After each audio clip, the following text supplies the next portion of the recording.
That's just the way you make me feel. That's just the way you make me feel. That's just the way you make me feel. That's just the way you make me feel. Jesus, are you guys seeing this? What a powerhouse performer. I mean, the amazing visuals, the glorious pipes, the sultry chromatic descents. It's all so perfect. Seriously, who's responsible for bringing this incredible artist to the spotlight? That can't be right.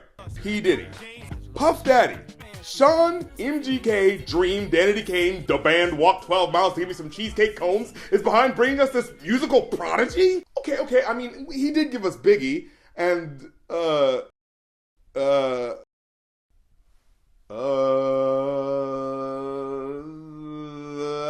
Locks. That was the thing, right? Despite my aversion, though, the more I listened to his debut album recently, the more I thought maybe I've been a little too hard on Diddy. I mean, I don't think the millionaire cares if some internet flea is saying unkind words about him, but still, I feel like I've overlooked his ear as someone who knows good music. To my credit, though, I think that might be because I came into knowing Diddy after the 90s. You know, into the 2000s when he started doing songs with fly-by-night girl groups and really started diluting his brand. So because of the loop it and leave it style of his early records and his basically watered down TLC production after the 90s, you kind of forgot that there was a period where Diddy really wanted to make epic sounding hip hop. Two levels above you, baby. Love me, baby. I'ma make you love me, baby. I mean, yes, it's not completely original. It still kind of does the loop it and leave it thing. But who else was sampling orchestral scores back then? I mean, if you're gonna make a song about victory, what better song to sample than one about a scrappy boxer who loses in the first movie? Don't think about it too hard. That's not the point. The point is it gets you hyped. And now that I got this request on my Patreon from James Richter, yeah, I do remember this era. It was somewhere in between Biggie's second album and like right after Diddy's first album. There was this period where P. Diddy just wanted to elevate the level of what rap could be. And actually, now that I think about it, I always got the feeling that Diddy liked mixing upper class style with lower class substance, using instrumentally packed beats to add weight and emotion to the gritty reality that the rapper's relating. You can see it in his production for songs like Hate Me Now by Nas. Come on. I mean, I don't know if he actually produced the beat for this song, but you know, he's dancing around the video, so like everyone else, I just assumed he had to be doing something else, right? Yo, the sun don't shine forever, but as long as it's here, then we might as well shine together. Man, you know, thinking about this line, it kind of took the wind out of my sails. Seriously, just imagine Diddy, or whoever actually wrote this, made this lyric about the shortness of life, about how even the sun will stop shining, so let's shine as bright as we can while we're still here. And seeing that Biggie's verse on this song is the last verse he ever recorded, that's a pretty crushing blow is all I can say. P. Diddy and the fam, who you know do it better.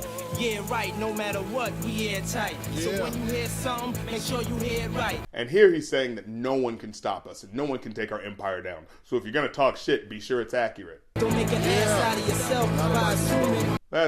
That phrase was corny even back then, right? Talking crazy ain't gonna get you nothing but choke. Jesus, I was just saying. See you later, dog. I'ma get my stash on. There's a bag full of money that I get my ass on. Well, gee, Diddy, not a smart move to tell us exactly where you're hiding your millions. But then I guess he would just respond with, well, then you've got to figure out under which bed, in which mansion, on which continent. So I guess that would make it a little harder. Now, this next part, like I said, is literally the last verse Biggie ever recorded before he died. A fact that's making me a little unsure about critiquing it, but after listening to it, thank God it's actually a pretty dope verse. And yes, I would rip on the verse of a legendary dead man if it was whack. I'm not a very good person. Although I do find it funny that the word Satan is edited. Been on the low lately, the feds hate me. The sun is, they say my killing's too blatant. And what's more, it's edited out on both the censored and uncensored versions of the album. Seriously, what type of moral panic was going on in '97 where people thought that of all the Biggie Smalls lyrics about murder, sex, and drug dealing, the one thing that was gonna flip a switch in your kid's head, Manchurian Candidate style, and put them on a murderous rampage was the word Satan. Holy crap, goddamn! Oh, no, don't stab him! Oh, Lord, oh, God! It was a bad time for Bring Your Niece to Work Day. But for real, you mean to tell me all the other stuff he said on his verse was okay, but Satan was the line? Hell, there's a whole lot of stuff evangelical preachers would have wanted edited out. You hesitating, I'm in your mama crib waiting, duct taping, your fam, destiny lays in my hands. Duct taping families seems like something they would be against. When I pick a few flows so I can pick a few holes. Prostitution also seems like a pretty big no-no. And I'm quick to bust if my ends you touch. And the worst crime of all, not sharing. For shame, man. For shame. Kids a girl you touch, in this world I clutch.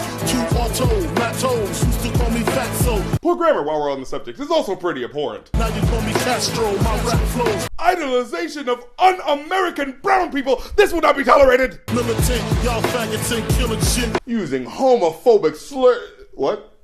Evangelicals don't care about curse words as long as they're aimed at gay people?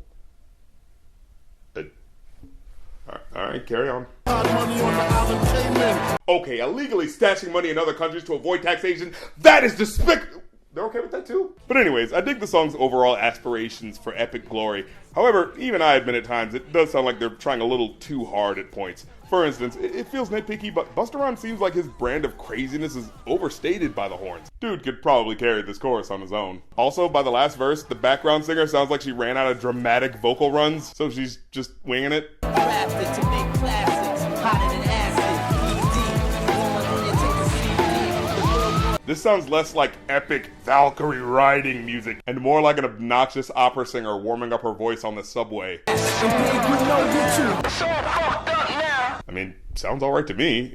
I guess there's a little distortion, but I figured you were doing that on purpose. But for the bulk of the song providing top-notch lyricism, other than that line about assumptions, overall I'd give it a 5 out of 5. It's a dope track. And that's the episode. If you like the show and want to request an episode or support it, go to that Patreon for more info. Well, you don't have to like my opinion, but I don't have to like your song. T-shirts are now available on Redbubble. You like how I subtly snuck that in?